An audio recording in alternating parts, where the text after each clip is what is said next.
Welcome back, students. This is fourth lecture of the topic amines. In this lecture, we are going to study subtopics: reactions involving displacement of diazo group, reaction with arene sulfonyl chloride, and electrophilic aromatic substitution in aromatic amines. Let us see the reactions of arene diazonium salts which involves displacement of diazo group. The diazonium group, that is N2 plus, is a very good leaving group because on nitrogen atom which is bonded to aromatic ring, positive charge is present.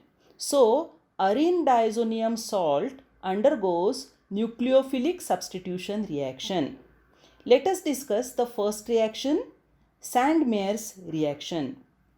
The Sandmeyer reaction is a chemical reaction used to synthesize aryl halides from aryl diazonium salts using copper salts as reagents or catalysts.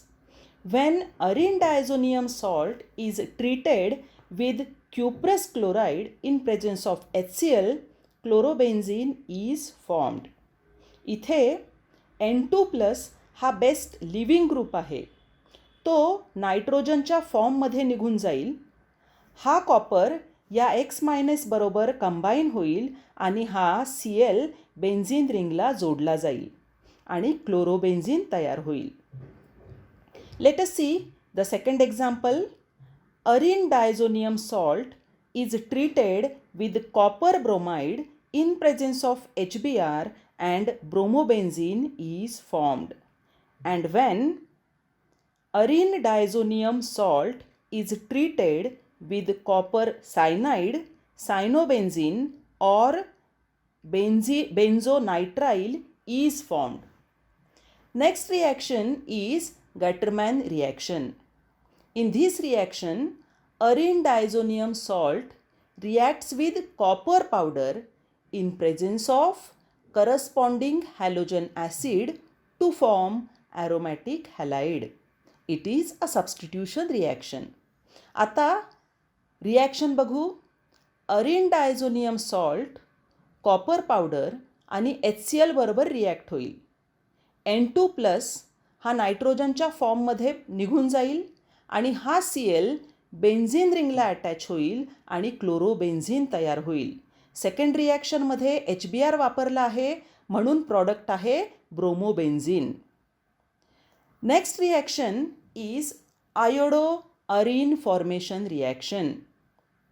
Here, when benzene diazonium chloride is heated with potassium iodide, iodobenzene is formed and nitrogen gas is liberated. Next reaction is mild reduction. Mild reduction of arene diazonium salt is carried out by using hypophosphorus acid in water to produce benzene. When arene diazonium chloride is reduced by hypophosphorus acid, benzene is formed. या रिॲक्शनमध्ये water मॉलिक्यूलमधला H plus इथे aromatic रिंगला attach होतो आणि benzene तयार होतं. N2 plus हा nitrogen गॅसच्या फॉर्ममध्ये बाहेर पडतो. वॉटरमधला ऑक्सिजन H3PO2 मध्ये ॲड होऊन H3PO3 तयार होतो, म्हणजेच फॉस्फरस ॲसिड तयार होतं आणि उरलेला हायड्रोजन हा या Cl मायनस बरोबर कंबाईन होऊन HCl तयार होतो. In the next example, C2H5OH that is ethanol reduces arene diazonium chloride to benzene. आता इथे काय होईल बघा. N2 प्लस हा नायट्रोजन गॅस म्हणून निघून जाईल. हा हायड्रोजन ॲटम ॲरोमॅटिक रिंगला अटॅच होईल आणि बेन्झीन तयार होईल. मग हा CH2 मधला एक हायड्रोजन या Cl मायनस बरोबर कंबाईन होऊन HCl तयार होईल. आता इथे काय उरलं आहे.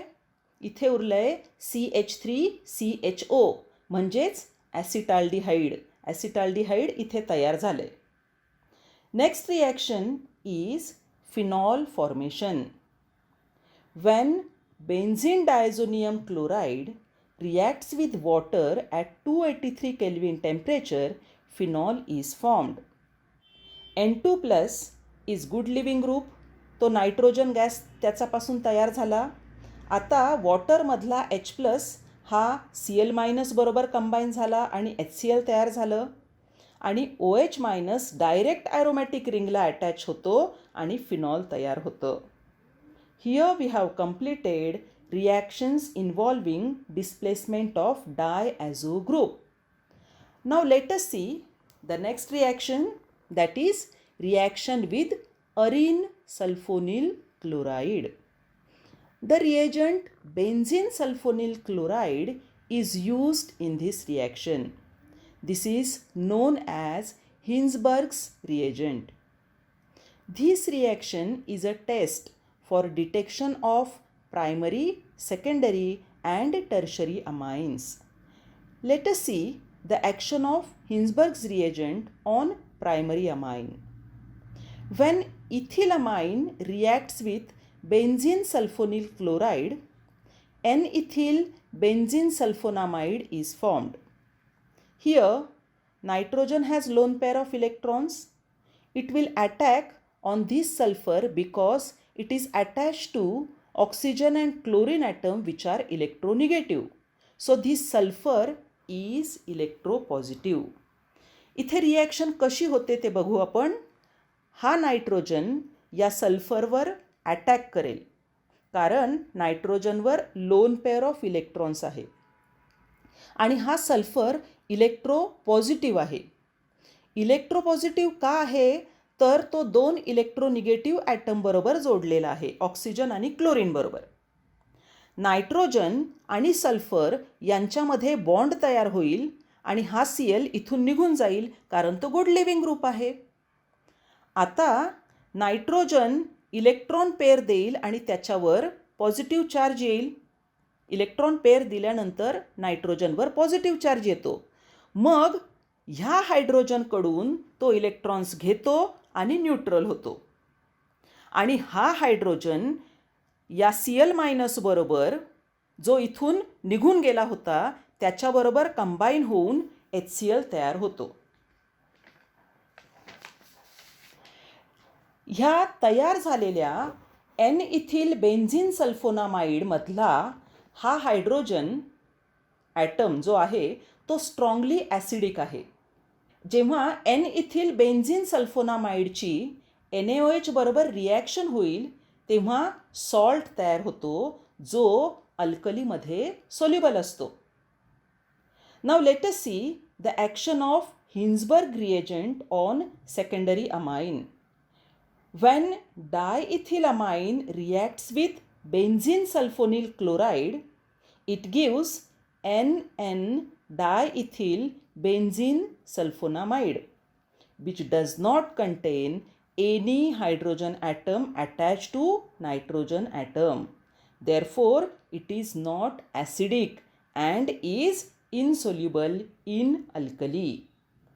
And tertiary amines will not show this reaction as there is no hydrogen atom attached to nitrogen. मग इथे काय लक्षात ठेवायचं आहे? प्रायमरी अमाइन्समध्ये सल्फोनामाइड तयार होतात आणि जे अल्कलीमध्ये सोल्युबल असतं. सेकंडरी अमाइन्समध्ये सल्फोनामाइड तयार होतं पण ते अल्कलीमध्ये सोल्युबल नसतं कारण तिथे हायड्रोजन ॲटम नसतो. आणि टर्शरी अमाइन्समध्ये सल्फोनामाइडच तयार होऊ शकत नाही. Okay, let us study the electrophilic aromatic substitution in aromatic amines. Electrophilic substitution in case of aromatic amines takes place more readily because of the electron donating nature of the amino group, which increases the electron density on the benzene ring and hence increasing the activity of benzene ring towards electrophilic substitution. Let us see bromination of aniline. When aniline reacts with bromine water at room temperature gives white precipitate of 2,4,6 tribromoaniline. Amino group हा ortho आणि para directing group आहे. म्हणून ortho आणि para पोझिशनला इलेक्ट्रोफाईलचा attack होतो, कारण या पोझिशनवर इलेक्ट्रॉन डेन्सिटी जास्त असते. पुढची रिॲक्शन आहे nitration of ॲनिलीन. When aniline reacts with nitrating mixture, that is mixture of concentrated nitric acid and concentrated sulfuric acid, it undergoes nitration to produce paranitroaniline, metanitroaniline and orthonitroaniline. NH2 group हा ortho आणि para directing group आहे, म्हणून ortho आणि para products expected आहेत. Steric hindrance कमी असतो, म्हणून para प्रॉडक्टचं yield हे 51% आहे, पण ऑर्थो प्रॉडक्ट मात्र फक्त 2% आहे. मग उरलेले 47% कुठं गेलं? तर इथं मेटानायट्रो ॲनिलीन तयार होतो, त्याचं यील्ड आहे 47%. आता हे का झालं? तर इथे आपण ॲसिड यूज केलं आहे. ॲसिडिक मीडियममध्ये हा NH2 ग्रुप जो आहे त्याचं प्रोटोनेशन होतं. So NH2 group is protonated to NH3 plus group which is meta directing and deactivating. म्हणून इथे 47% मेटानायट्रो ॲनिलीन तयार होतो. पण जर आपल्याला फक्त पॅरानायट्रो ॲनिलीन हा मेजर प्रॉडक्ट म्हणून तयार करायचा असेल, म्हणजेच ऑर्थो आणि मेटा प्रॉडक्ट तयार व्हायला नको असतील, तर हा जो NH2 ग्रुप आहे तो आपल्याला प्रोटेक्ट करावा लागेल. म्हणजेच NH2 ग्रुपची रिॲक्टिव्हिटी कमी करावी लागेल. मग हा प्रोटेक्ट कसा करायचा? तर NH2 group is protected by acetylation. So here in first step we have to protect this NH2 group by acetylation in presence of acetic anhydride. The product is acetanilide. NH2 group is converted to NHCOCH3. Okay? इथे NH2 group हा NHCOCH3 मध्ये convert होतो. इथे पॅराडायरेक्टिव्ह product बनेल, कारण हा NHCOCH3 हा जो ग्रुप आहे तो मोठा आहे आणि स्टेरिक हिंड्रन्समुळे इलेक्ट्रोफाईलचा अटॅक हा ऑर्थो पोझिशनवर होऊ शकणार नाही. मग इथे काय तयार झालं? इथे तयार झालं पॅरानायट्रो ॲसिटॅनिलाइड. थर्ड स्टेपमध्ये पॅरानायट्रो ॲसिटॅनिलाइडचं प्रोटोनेशन केल्यावर हा COCH3 ग्रुप निघून जाईल आणि NH2 तयार होऊन आपल्याला अपेक्षित जो प्रॉडक्ट आहे तो पॅरानायट्रो ॲनिलीन तयार होईल. Let us see the next reaction, sulphonation. The reaction of aniline with concentrated sulfuric acid forms anilinium hydrogen sulfate, which on heating with sulfuric acid at 453 to 473 Kelvin produces para-aminobenzene sulfonic acid, which is commonly known as sulfanilic acid. Here H2SO4 split as H plus and HSO4 minus ions. Nitrogen has lone pair of electrons. It will donate these electrons to H plus and anilinium ion formation takes place here. HSO4 minus ions also get combined with this anilinium ion and anilinium hydrogen sulfate is formed. These on heating with sulfuric acid at 453 to 473 Kelvin produces para-aminobenzene sulfonic acid by rearrangement. या स्टेपमध्ये water molecule तयार होतं आणि rearrangement पण होते. HSO4 मायनसकडून OH minus आणि NH3 कडून H plus असं कंबाईन होऊन वॉटर मॉलिक्यूल इथून बाहेर पडतं आणि पॅरा पोझिशनला असलेला हायड्रोजन ॲटम या उरलेल्या SO3 मायनसला कंबाईन होऊन SO3H तयार होतो आणि रिअरेंजमेंट होऊन तो पॅरा पोझिशनला जोडला जातो आणि फायनल प्रॉडक्ट इथे तयार होतं सल्फॅनिलिक ॲसिड. इथे लक्षात ठेवायचं आहे पॅराडायरेक्टिव्ह कंपाऊंडचं पर्सेंटेज हे जास्त असतं कारण ते सिमेट्रिकल असतात आणि स्टेरिक हिंड्रन्स तिथे कमी असतो. सल्फॅनिलिक acid exists as a salt called as dipolar ion or Zwitter ion. See, in this sulfanylic acid, this group is acidic and this group is basic. Zwitter ion is produced by the reaction between this acidic and basic group. Nitrogen has lone pair of electrons and this SO3H has one acidic hydrogen.